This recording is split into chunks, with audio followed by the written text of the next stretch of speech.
И снова здравствуйте. Сегодня я расскажу вам об устройстве углового камина «Аннушка».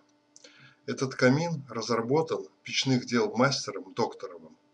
Описание его было опубликовано в журнале «Дом» номер 4 за 2006 год. Свое название камин получил в честь внучки автора. В своем повествовании я не смогу, вернее просто не успею, остановиться на всех конкретных размерах элементов конструкции камина. Однако, если вы обратитесь на мой сайт www.air-hot.ru и скачаете там бесплатный проект этого камина, вы сможете получить более полное представление об его конструкции. Итак, сам камин имеет размеры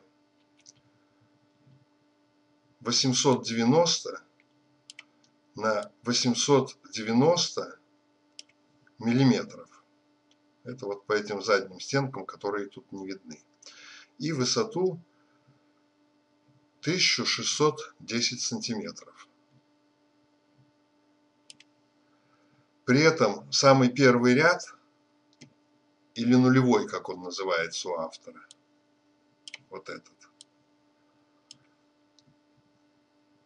выполнен размерами 1020 на 1020 миллиметров. Этот ряд находится на уровне часового пола, причем вот этот вот выступающий угол основания играет роль притопочного листа. Ну и так, вот он первый ряд, как видите, он сплошной. Второй ряд. Этим рядом мы начинаем формировать основание камина. Вот эти вот размеры, про которые я говорил, 890 на 890 миллиметров. Ну и обратите внимание, что в конструкции этого камина придется очень много резать кирпича, так как камин угловой.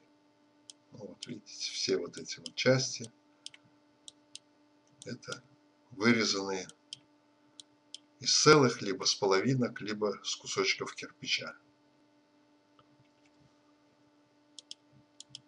В третьем ряду начинаем формировать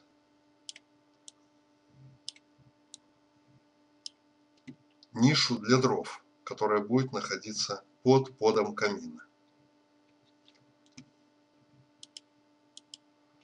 То же самое делаем и в четвертом ряду. И теперь нам надо эту нишу необходимо перекрыть.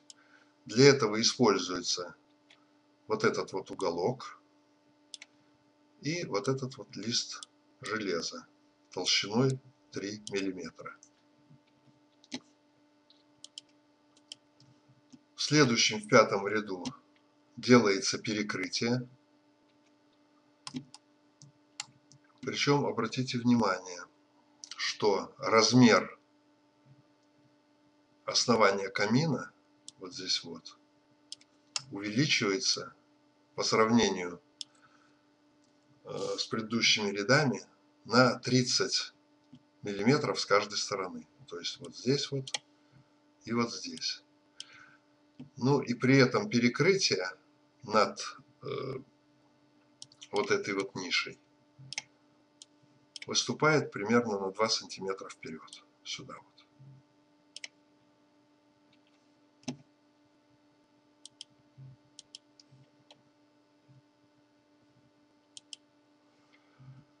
В следующем, в шестом ряду, делается под топливной камеры. Этот ряд также выдвигается в эту сторону на 30 миллиметров и в эту сторону на 30 миллиметров. Ну и, соответственно, получается, что на 20 миллиметров он выдвинут вот здесь вот вперед. Значит, там, где будут располагаться дрова, там, где будет находиться огонь, все это выкладывается из огнеупорного кирпича. Обратите внимание, что тут кирпичи не все имеют целый размер. Допустим, вот этот вот кирпич, это целый, а вот этот вот укороченный. Соответственно, будет укороченный и вот этот вот кирпич. Но это делается для того, чтобы точно подобрать размеры нашей печи. Следующим, в 7-м ряду, формируется топливник камина. Я все говорю печь, хотя в действительности это камин. Значит, стенки топливника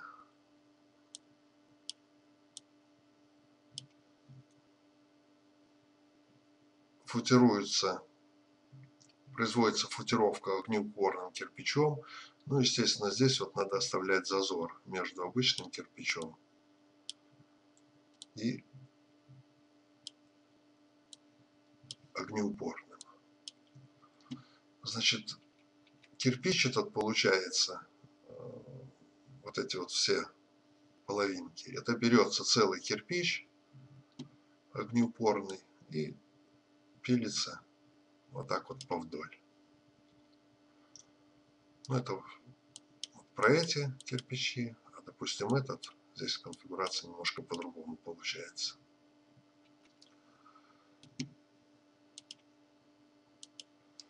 В следующем 8-м ряду мы продолжаем формировать топливник камина. То же самое делаем в 9-м ряду, в 10-м ряду. Да, и обратите внимание, что когда мы перешли к формированию топливника, мы размер ряда привели к тому, который был у нас в начале. Ну, допустим, здесь. И вот он стал такой же. В 11-м ряду начинаем формировать зуб камина. Снизу стачиваем вот этот вот кирпич. Причем он выпускается сюда вовнутрь на определенное расстояние. Какое расстояние, это можно посмотреть в проекте, упомянутом мною. И снизу этот кирпич стесывается на угол.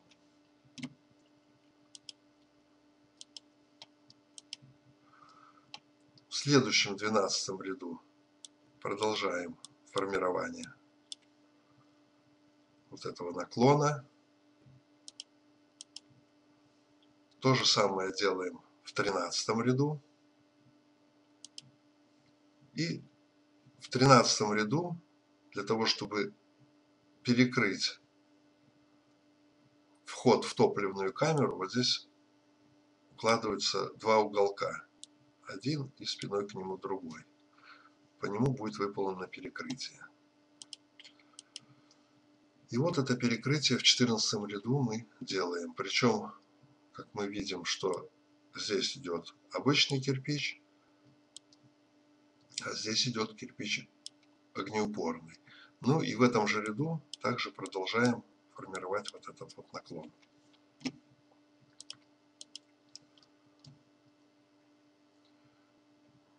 Значит, в 15 ряду мы закончили формировать зуб.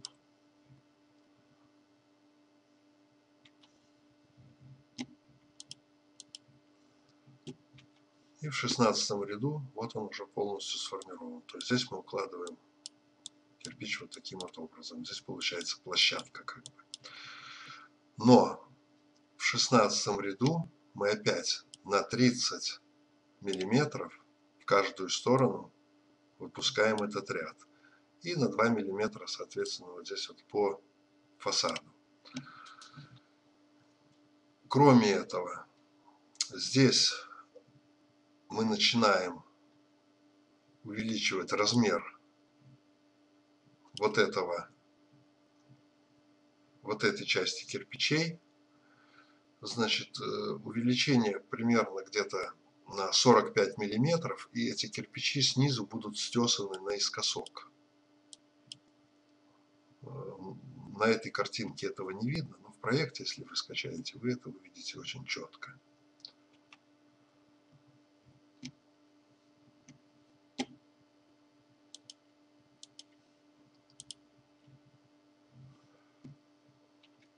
17 ряду еще раз выпускается здесь на 30 миллиметров и здесь на 30 миллиметров. Ну и соответственно по фасаду. И продолжаем увеличивать размеры вот этих кирпичей огнеупорных и срезаем их там снизу наискосок. В 18 ряду мы оканчиваем кладку огнеупорным кирпичом, дальше пойдет кладка только лишь обычным кирпичом. Ну и соответственно здесь 30 миллиметров, здесь 30 миллиметров, выступ здесь вперед и кирпичи снизу там подрезаны.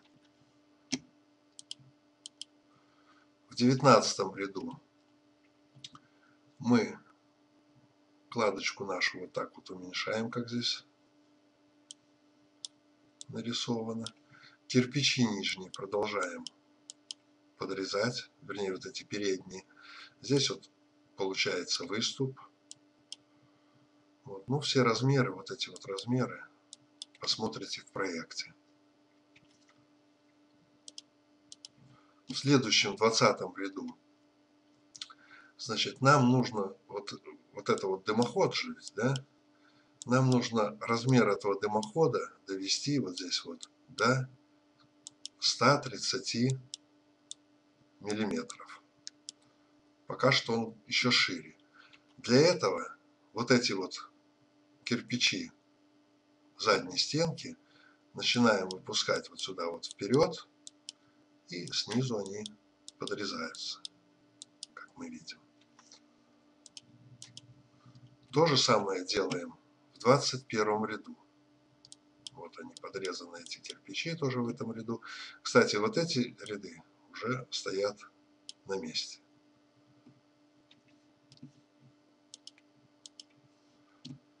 В 22 ряду мы уже как бы вот обозначили, где у нас будет находиться труба. То есть вот это расстояние получилось 130 миллиметров. Ну и обратите внимание, что здесь вот мы кирпичи вот в этом месте уже класть не стали. —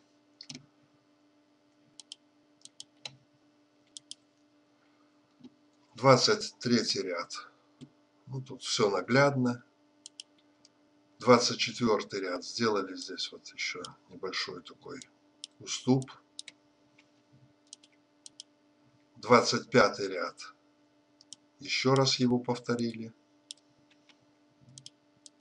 26 ряд. Пошла уже, в принципе, сама труба. Вот она. Размер сечения ровно в кирпич. То же самое в 27 ряду. В 28 ряду ставим дымовую задвижку.